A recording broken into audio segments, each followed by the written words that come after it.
Guys, so victory. Simulan natin dito. Tapusin nyo itong video na to. Meron akong papakita sa inyo, guys. Pabuti nyo lang ng 5K followers yung main account natin. O ayos na. Pag umabot tayo ng 5K followers, guys,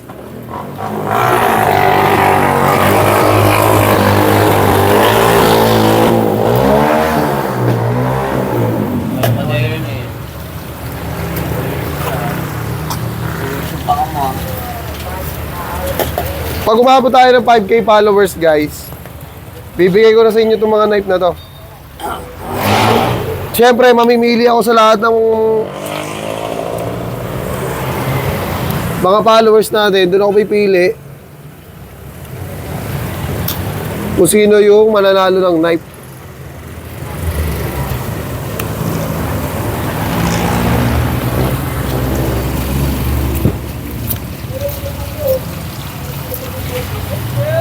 Doon ako mamimili sa lahat na magpa-follow sa atin.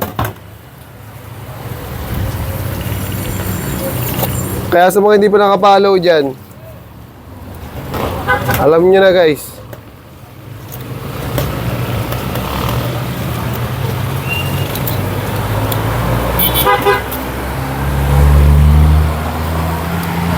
Tapos na tayo sa primal cuts, deboning.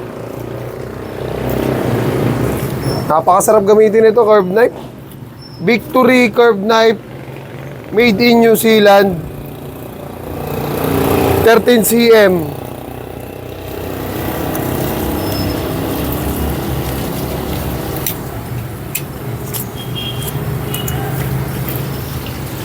Grabe, ang ganda gamitin, no?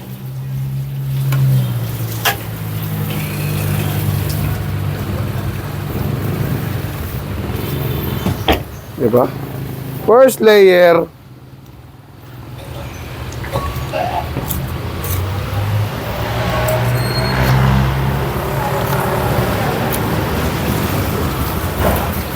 Follow nyo na ako, guys. 5K followers lang, okay na. Diretso na natin ipamigay ito.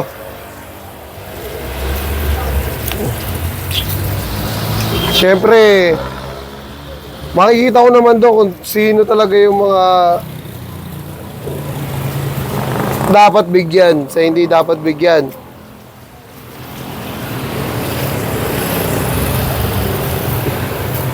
Kasi meron kasi mga talagang gusto ng knife, pero kaya naman nilang bumili yung talagang may kaya naman. So syempre mas masarap ibigay yung knife sa talagang nangangarap talaga na makapag-abroad. Tapos, di nila kayang bumili ng knife. Kasi ako, kung tutusin, guys, di ko rin kaya bumili nito. Talagang may nag-i-sponsor lang sa akin ng mga knife. Ito kasi, binili ko na laro sa nagsuyo sa akin para pamigay ko sa lahat ng mga followers natin. So hindi lang to isa, ha? Hindi lang to isa. Tapusin mo yung video para makita mo kung gaano karami to. Hindi lang isa mabibigyan natin, guys. Dami pa. Tsaka yung mga nanghihingi sa atin ng old knife. Yeah. Yung mga nanghihingi sa atin ng old knife, bibigyan din natin yan.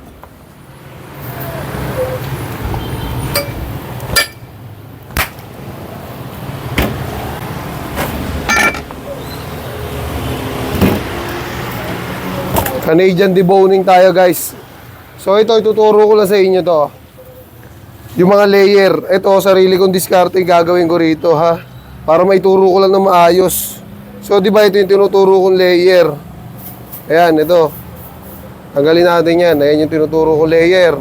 Sa mga nakapagkalas na dito at sa mga nakakapanood na ng ginagawa natin layer, sigurado familiar na sa inyo itong gagawin natin. Adjust na lang tayo, guys. So di ba ito yung layer para sa pata front. Kaya tinatanggal natin yan, hiwain natin yan.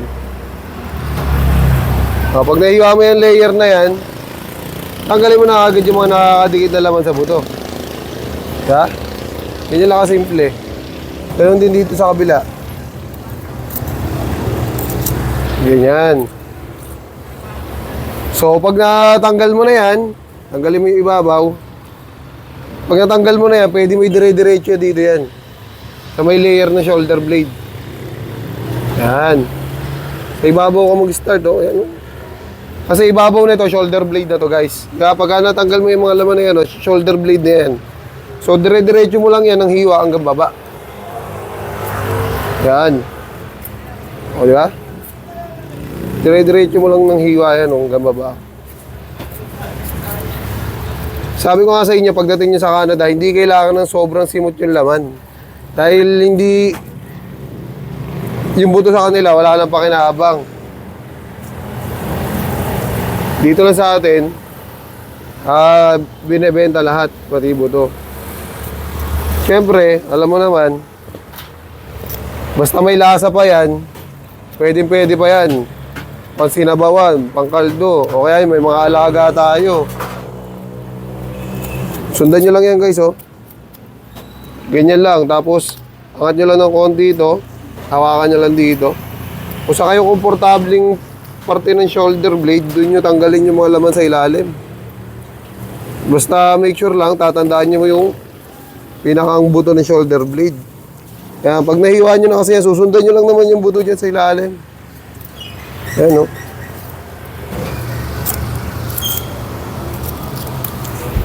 Ayan, sundan nyo lang yung buto. Hanggang sa dumating kayo sa gitna kasi pagdating nyo sa gitna dyan, makikita nyo na yung buto dyan. Aangat nyo lang yung knife nyo, aangat nyo lang na gano'n, oh. Susundan nyo lang yung buto sa gitna.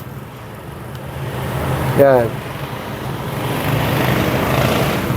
Sundan nyo lang. Pataas. Ayan. Hiwalay nyo lang yung laman. Ayan, ayan, kita nyo naman. Ito na yung buto. Kasi nakaganon yan, guys, nakaganon, oh. Nakaganon yung buto na yan. Kaya pag sinundan mo yan, yung knife mo, iaangat mo rin na pag ganon. So pakita ko sa inyo. Hiwain ko rito sa ibabaw ng buto. Yan, oh, nahiwa ko na sa ibabaw ng buto, guys. Ayan, oh, nakaganon yung knife, parang pa letter C. Kaya may hirapan talaga kayo niya pag in-straight cut nyo lang yan. Dapat pa letter C din yung hiwa nyo pataas. Tapos susundan nyo lang yung buto. Pagdating nyo rito sa kabilang buto, straight cut na yan. Pag ganon naman yan, pag ganon. Ayan, oh. Yan. Tapos hiwain nyo lang palabas. Habang nakasunod lang yung knife nyo sa buto. Ganun lang. Ganun lang kasimple. Ha? Pero dapat, kung talagang, siyempre, pag nasa abroad na kayo, mabilisan na galawan dyan. Eto, kaya mabagal talaga to para masundan lahat ng mga baguhan sa mga hindi nakakaalam. Dagdag idea to sa inyo, mga idol. At yun lang, natapos na natin yung Canadian deboning. So sa mga nag-aantay ng knife, ito yung papamigay nating knife po. 1, 2, 3, 4, 5, 6. At ito, meron na ako na pagbigyan. So, let's go!